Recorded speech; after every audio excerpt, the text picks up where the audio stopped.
Bonsoir.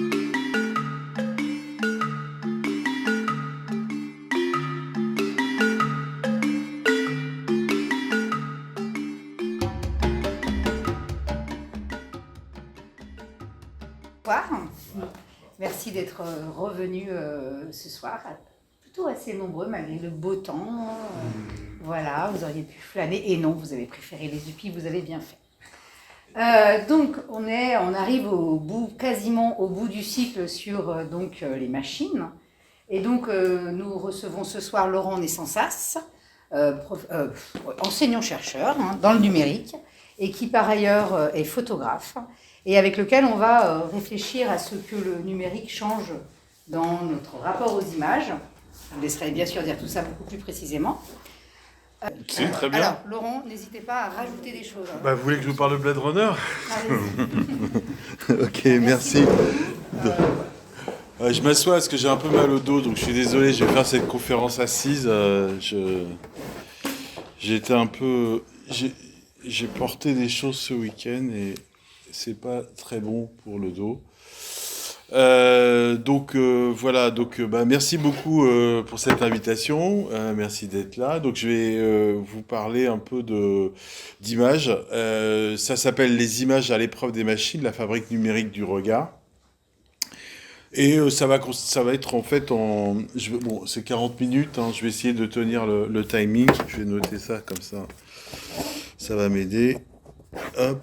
Et donc on va l'aborder en quatre parties.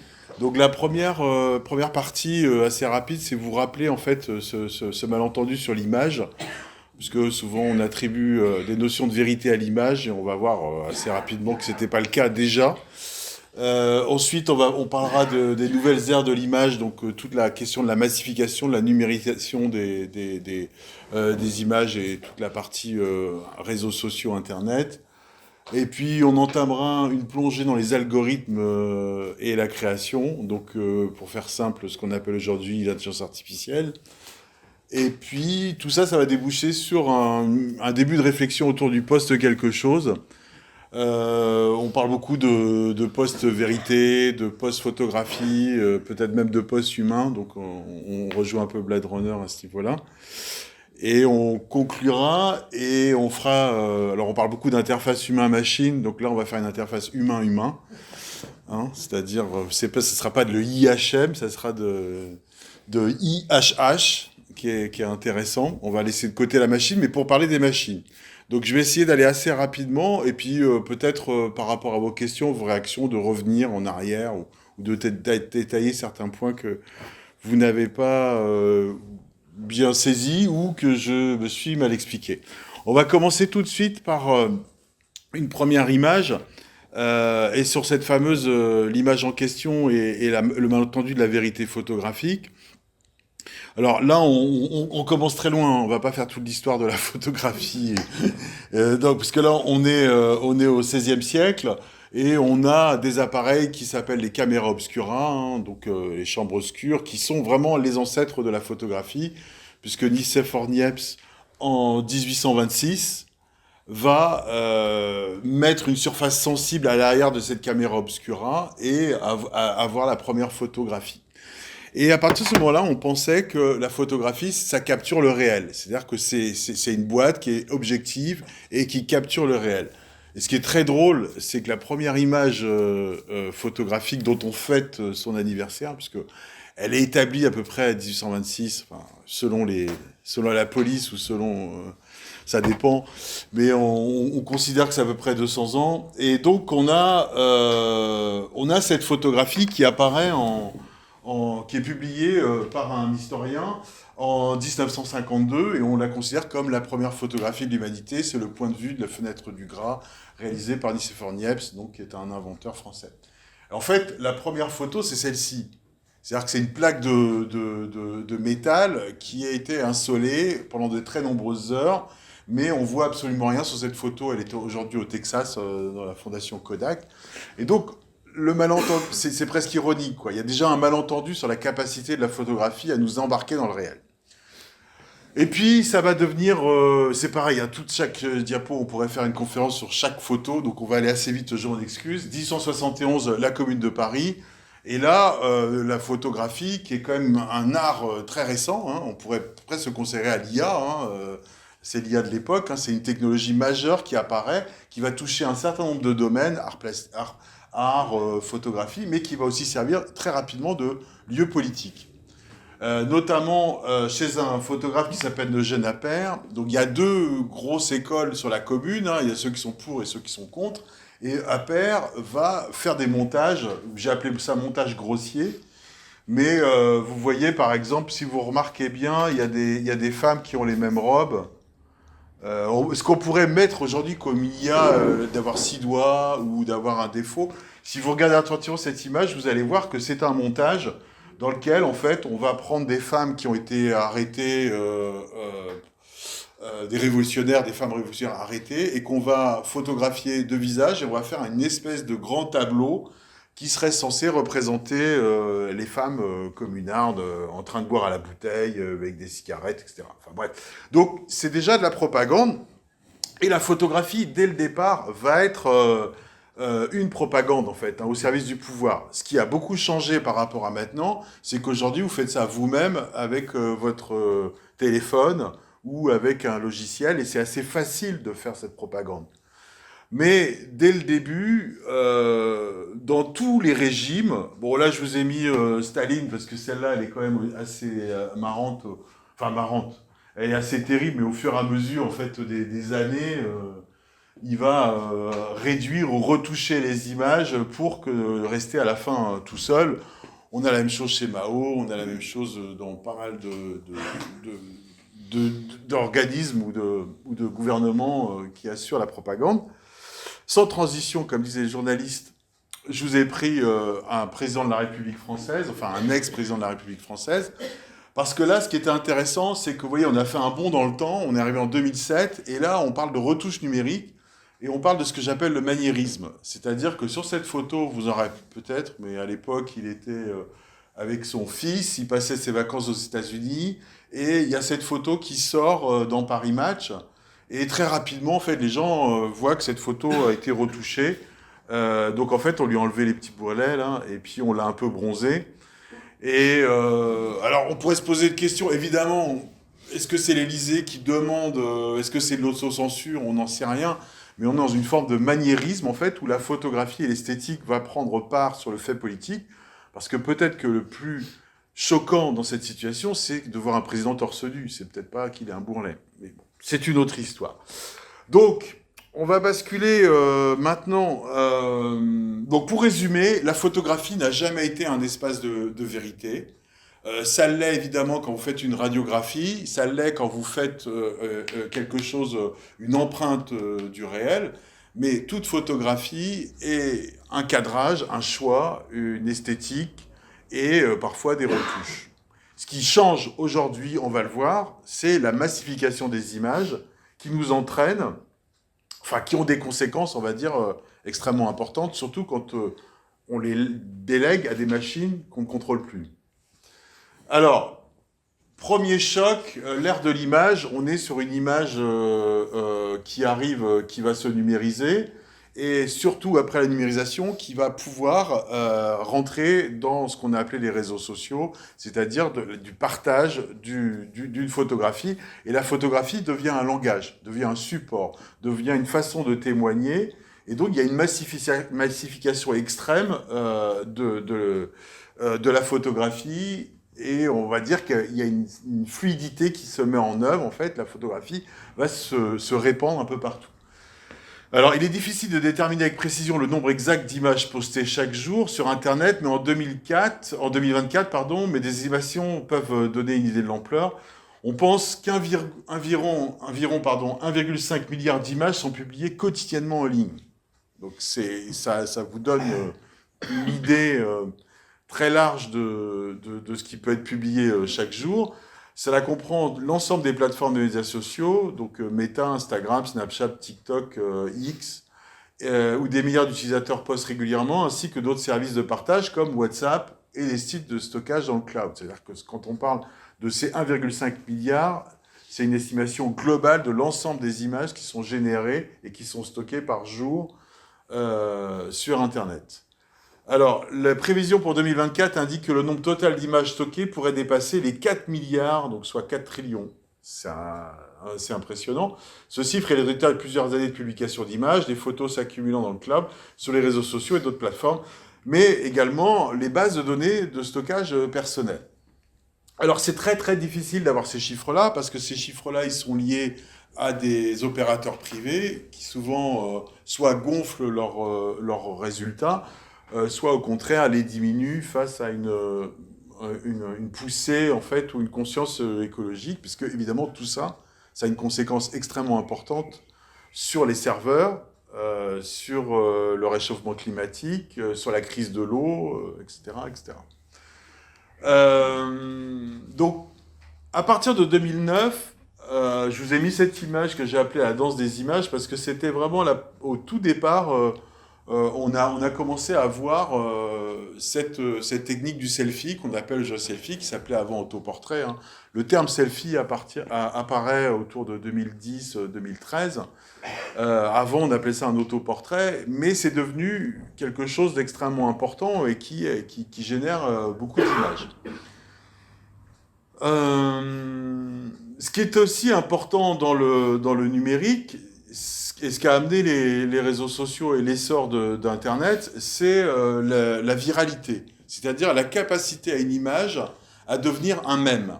Donc un mème, c'est quelque chose qu'on partage avec un ensemble de personnes et qui va engendrer une viralité énorme.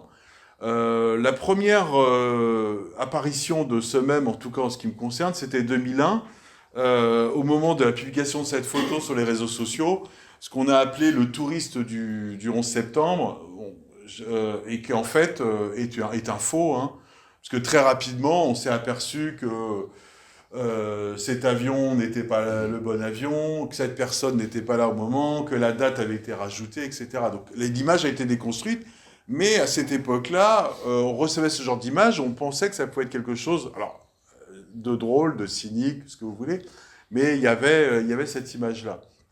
Donc très rapidement, il y a eu cette notion de viralité qui s'est mise en place, mais aussi cette notion de vérification.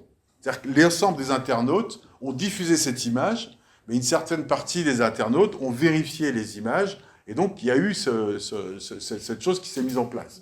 Et ça a fonctionné comme ça plus ou moins bien, parce qu'il n'y avait pas énormément de personnes sur les réseaux, parce que la viralité, on était sur une temporalité relativement moins importante que maintenant. Un autre point important, ça a été 2002.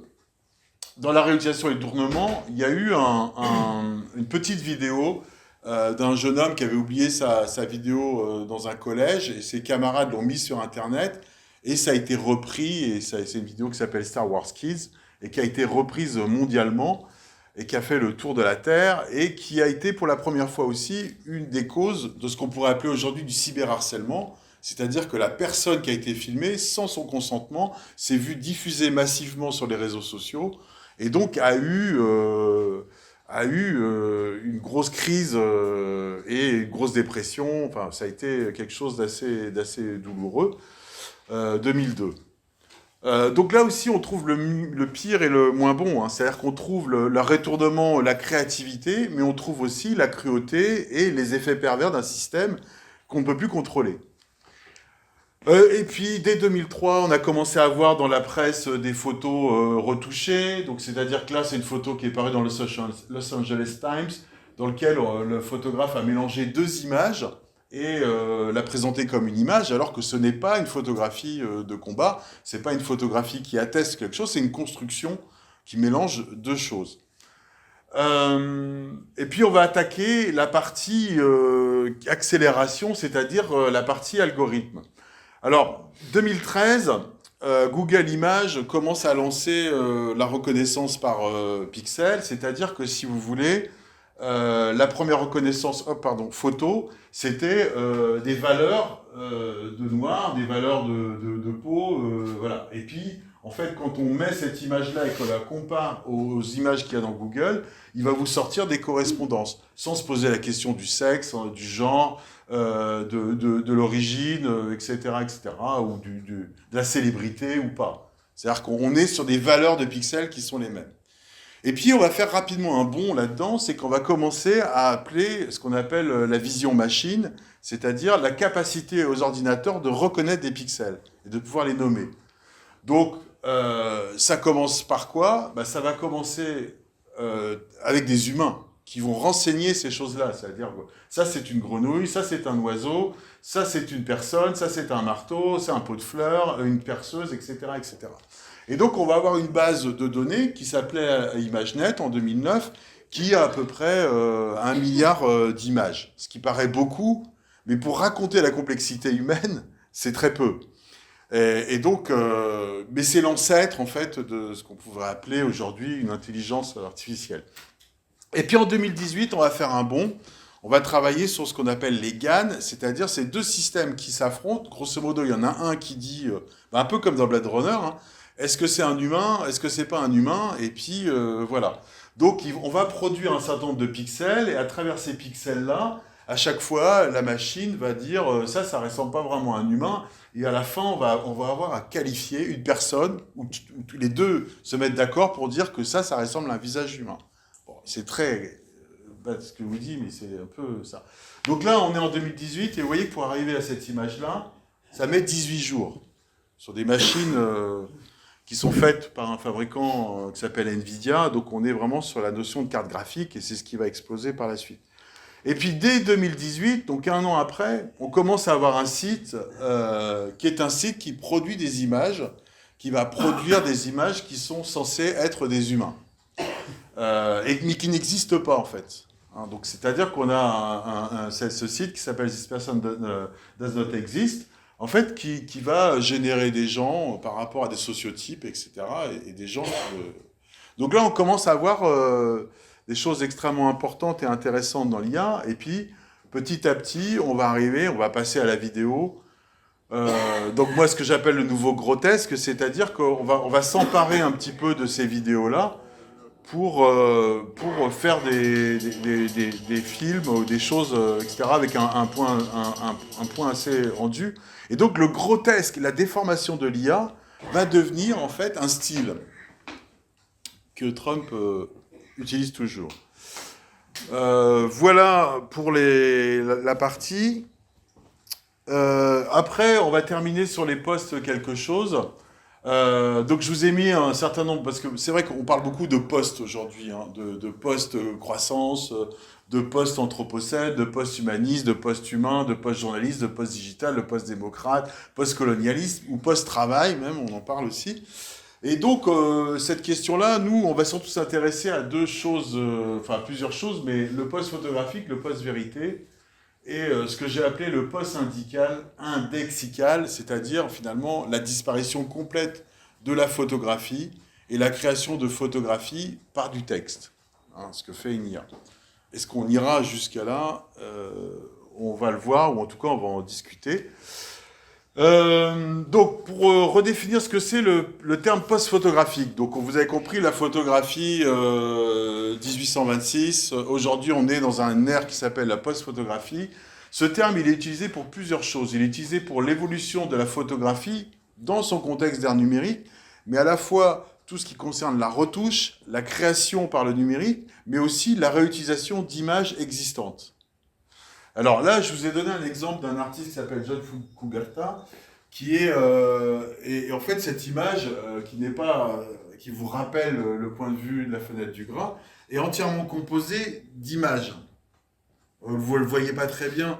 En fait, il a un algorithme qui va aller chercher à l'intérieur de ça des photos sur Google pour recomposer une image. Donc elle est post-photographique parce qu'elle utilise du numérique, mais elle est aussi post-photographique parce qu'elle fait une référence directe à une photographie existante, et elle ne crée rien, en fait. C'est un point important, en fait, à comprendre. Parce que dans notre posture numérique, il y a beaucoup de réutilisation, hein, de remix, de choses comme ça. Finalement, le fait original, il est moins perçu. Est-ce que c'est bien ou pas bien? J'en sais rien, on en parlera ensemble. Mais en tout cas, c'est un fait. Donc c'est ça ce qu'on appelle la post-photographie. Deuxième exemple, je vous ai mis un photographe qui s'appelle Philippe Toledano, qui a fait cette série en 2024 à Deauville, et qui a repris en fait des photographies du premier débarquement sur la plage d'Omea Beach, du photographe Robert Capa, qui a fait ces photos-là. Et en fait, quand il a fait ces photos-là, il a perdu un certain nombre de photos ou de pellicules, et donc l'artiste a essayé de reconstituer ces images-là, avec de l'IA, hein, bien sûr. Mais il y a d'autres exemples. Hein. Il y a d'autres exemples avec des conséquences quelquefois qui sont étranges, comme ce document qui a été fait, qui s'appelle Facumentary, qui est une parodie comment dire, de manifestation de personnes contre le régime, contre la réforme des retraites à 98 ans. Donc en fait, on est vraiment dans une parodie complète. Sauf que les journaux ont publié des extraits de ces images-là quand il y a eu la réforme des retraites, etc. Donc on voit qu'un propos sorti de son contexte devient totalement délirant, mais en même temps, des propos délirants, quelquefois dans le contexte, nous paraissent aussi étranges. Et donc on a vu apparaître comme ça un certain nombre de gens qui ont travaillé sur ces questions-là, sur ces questions du faux, de la fabrication, qu'est-ce qu'une image, est-ce qu'à travailler avec une IA, c'est encore une image. Le summum pour moi a été atteint par ce travail qui s'appelle The Book of LS, qui est un travail d'un photographe qui s'appelle Jonas Bendiksen et qui a exposé dans un festival de photographie, et à la fin il a expliqué que tout son reportage était faux. Il était fait, enfin il n'était pas faux, mais il était fait entièrement par des IA, il s'était jamais déplacé. Il a fait un reportage sur une ville en Macédoine qui fabriquait des fakes, et il l'a présenté comme un reportage photographique classique, hein, il est d'une agence Magnum classique, etc. Sauf qu'à la fin, il expliquait que les textes, les images, tout avait été fait par IA, en fait. Donc ça a évidemment beaucoup bousculé les photoreporters. Mais ça a une conséquence, ça a plusieurs conséquences, et j'en ai presque terminé. Ah bah ça va aller en fait, j'ai été très vite. Ça a plusieurs conséquences. Ça a une conséquence sur le contenu des choses. Antoinette Rouvroy nous dit cette phrase: nous sommes face à des contenus médiatiques qui nous sont envoyés en raison de systèmes de profilage, de hiérarchisation, d'appareillement sur lesquels nous n'avons aucune maîtrise. Ceci vise à nous cibler individuellement plutôt qu'à nous ouvrir à une multitude de contenus différents. Ce contournement du commun est extrêmement problématique en démocratie. Et elle parle en fait d'un algorithme qui est un art de ne pas changer le monde. En fait, si on met en place des outils qui génèrent des choses qui nous conviennent, par les bulles de filtre, mais aussi par les formes, ben en fait, on va produire assez peu de choses nouvelles, en fait. On va se contenter de redigérer des choses plus ou moins bonnes et de vivre dans un espèce de slurp, c'est-à-dire d'images molles, comme ça. Et donc, c'est un peu là-dessus qu'elle nous alerte. Alors, pour lutter contre ça, pour lutter contre ces machines qui auraient tendance à être automatisées, à se mettre en place toutes seules et à nous produire des informations dont on ne voudrait pas, mais de façon automatisée, etc., qu'est-ce qu'on peut faire ? Il y a plusieurs choses possibles. Alors, il y a déjà un point qui est extrêmement important, c'est que peut-être que le jeu va s'arrêter très vite, parce que d'un point de vue écologique, on ne pourra pas le supporter. Ça va être très simple, on n'aura pas suffisamment d'eau, pas assez d'électricité, donc ça sera réservé à une élite, et ça sera plus quelque chose de populaire et de massif. C'est pour ça que je l'ai mis en premier, parce que c'est quand même une des premières raisons. Là, si on regarde les simulations de Microsoft, donc ça c'était leur prévision pour être au bilan carbone zéro en 2030, l'objectif 2030. Bon, ça, le noir, c'est l'arrivée de l'IA. Vous voyez que déjà, là, il y a un gap qui s'est passé, c'est-à-dire que le plan climatique de Microsoft, il est déjà ruiné par l'arrivée de l'IA. En fait. Et ça, c'était 2023. Hein.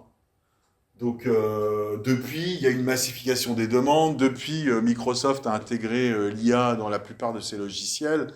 Donc 2030, ça risque de pas être possible d'arriver là, hein, au bilan zéro. Donc on risque au contraire de partir par là. Donc la première raison écologique, alors après il y a les technos, on peut dire que les technos vont évoluer.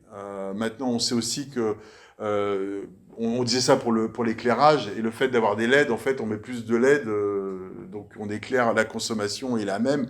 Donc moi, je suis plutôt pessimiste sur la capacité d'avoir des choses qui puissent s'améliorer en termes de consommation électrique des l'IA, surtout si l'usage devient massif et régulier.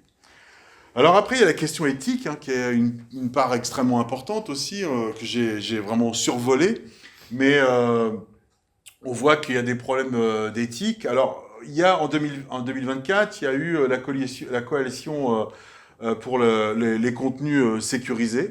Donc, il y a un certain nombre de gros acteurs comme Adobe, Amazon, BBC, Google, Intel, Meta, Microsoft, OpenAI, Sony et Publicis qui se sont réunis pour essayer d'avoir une norme qui protégerait contre l'IA et qui certifierait en fait les contenus générés par IA. Pardon. Donc, c'est très bien, parce que ça veut dire que c'est un standard, et que si ce standard s'applique, déjà, il y a une forme de... Voilà. Le problème des standards, c'est que souvent, ils sont contrés par des standards alternatifs, soit sur des pays qui veulent s'emparer du marché, soit des pays qui ne rentrent pas dedans, soit des nouveaux acteurs, etc. Donc la question éthique est bien, mais si elle n'est pas globalisée juridiquement, ça va être difficile. On pourrait se dire des réponses technologiques aussi, essayer de détecter un peu plus des IA, essayer de vérifier les choses. Alors, il y a des recherches qui se font là-dessus, du côté de chez Microsoft.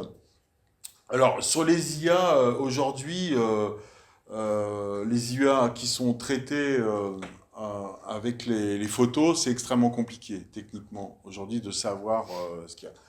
Ce qui reste encore, c'est la vidéo, notamment le labial, le bouger des lèvres, donc, où on peut détecter une forme de véracité.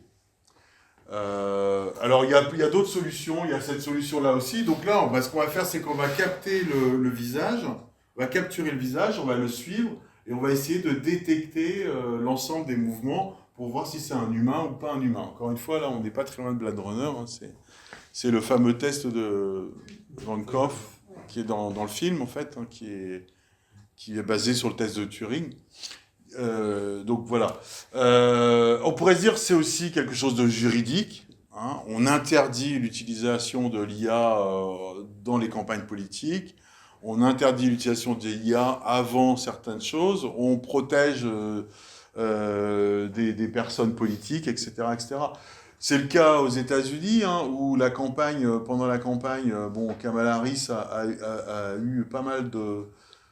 il y a eu pas mal de fakes, on le voit aussi en France, on le voit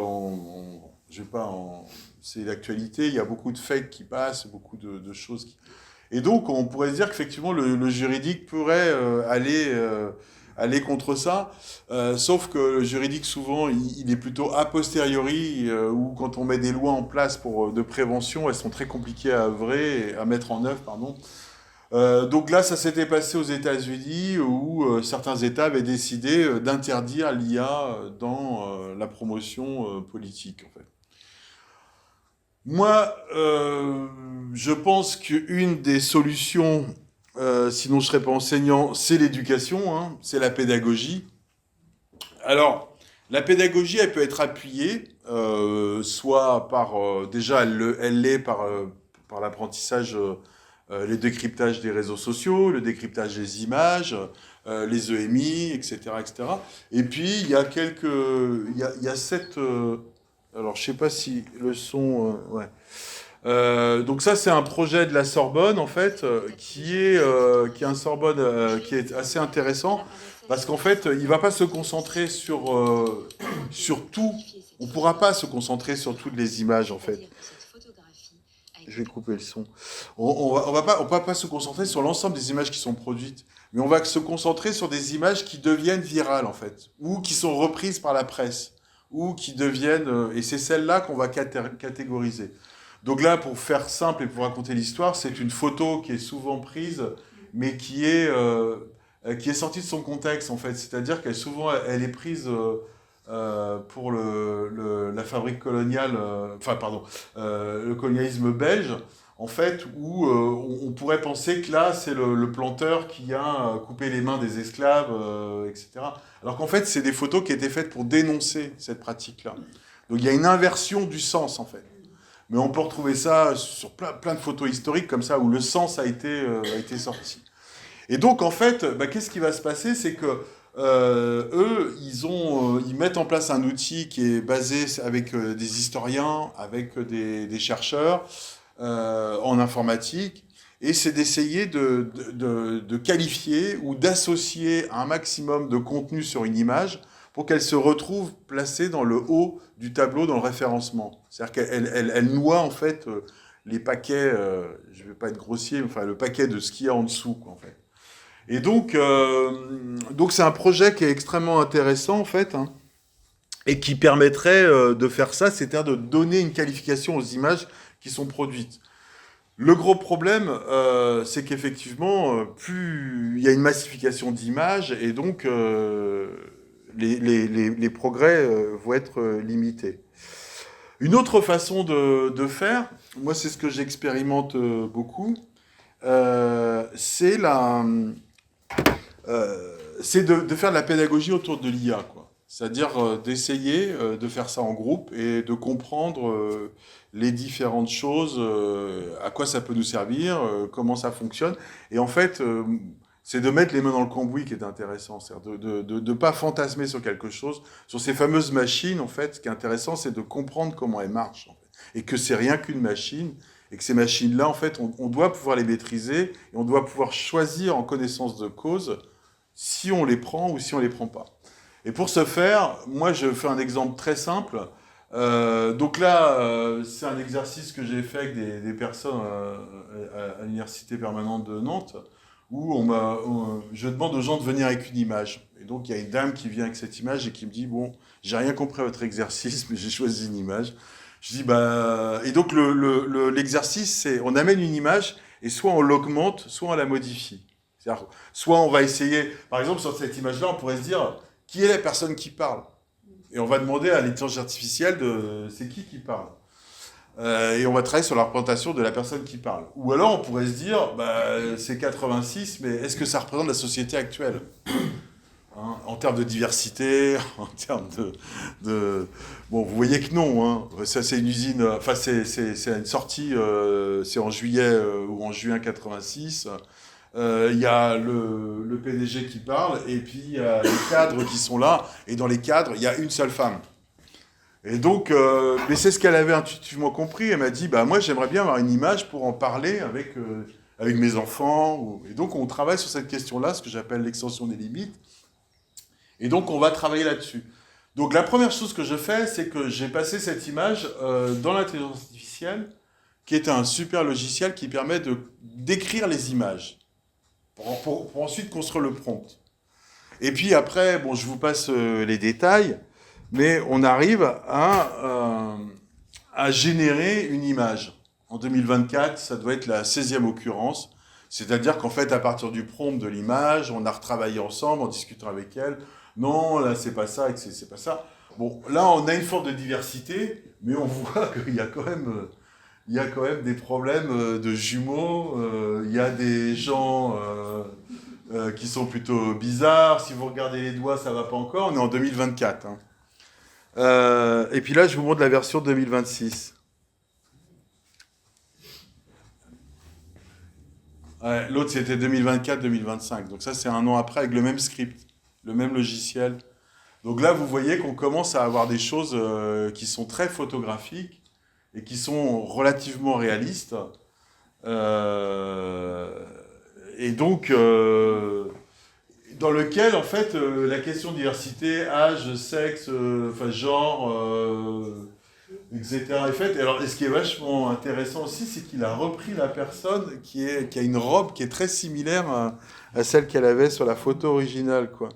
Donc je pense qu'il a vraiment... Là, l'exercice est intégré. C'est-à-dire... Alors pourquoi il est intégré? Il n'y a aucune intelligence. Hein. C'est qu'en fait, c'est mon historique. Donc je veux dire, il apprend avec moi de ça.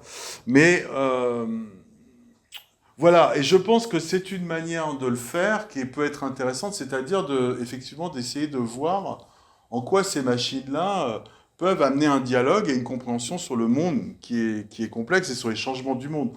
Et on peut aussi se poser la question si est-ce que demain, finalement, si on met de côté la question écologique, la photographie, ça ne sera pas du prompt, quoi. C'est-à-dire, est-ce qu'on aura encore besoin de se promener et de faire des photos, ou simplement on va pas retourner à quelque chose de textuel, un carnet de croquis, ça sera un carnet textuel, et rentrant chez soi, on va recréer son parcours. Bon, ça c'est un point ouvert, que ça ouvre la discussion. Et puis en dernier lieu, je voulais vous montrer l'image de départ, parce que vous avez peut-être... Donc, l'image au départ, c'était cette image-là, que vous avez vue de façon fixe. Je l'ai fait décrire par l'IA. Elle me dit, cette image montre 3 jeunes filles debout autour d'une petite table tenant des gobelets à café en main. On est d'accord. Elles semblent être en train de discuter joyeusement dans un cadre urbain à l'extérieur. 2 des filles tiennent face à la table, tandis qu'une autre tourne légèrement la tête en direction de la caméra, souriant doucement. Le principe de sourire doucement, je ne sais pas ce que ça veut dire, mais bon. En arrière-plan, on aperçoit des parasols rouges qui font probablement partie d'un café ou d'une terrasse, ainsi que quelques voitures garées sur la rue avec des bâtiments modernes et des arbres verdoyants en arrière-plan, suggérant une belle journée ensoleillée. On est assez d'accord sur cette description. Maintenant, peut-être que vous voyez quelque chose que lui ne voit pas, ou qu'elle ne voit pas, ou que Yel ne voit pas, parce que vous êtes doué de quelque chose que les humains ont et que les machines n'ont pas, c'est la pareidolie. Alors, il faut peut-être plisser un peu les yeux. C'est net? C'est pas net pour tout le monde. Hein. En fait, là, on a un œil, on a un homme barbu. Alors, d'une façon commune, on va l'appeler Jésus, parce que c'est un homme barbu. Avec les cheveux, il a les cheveux qui sont ici, le nez qui est là, les 2 yeux, la moustache et la barbe. Ouais. Et en même temps, ce qui est assez intéressant, c'est que la machine ne voit pas, elle a pas cette conscience-là.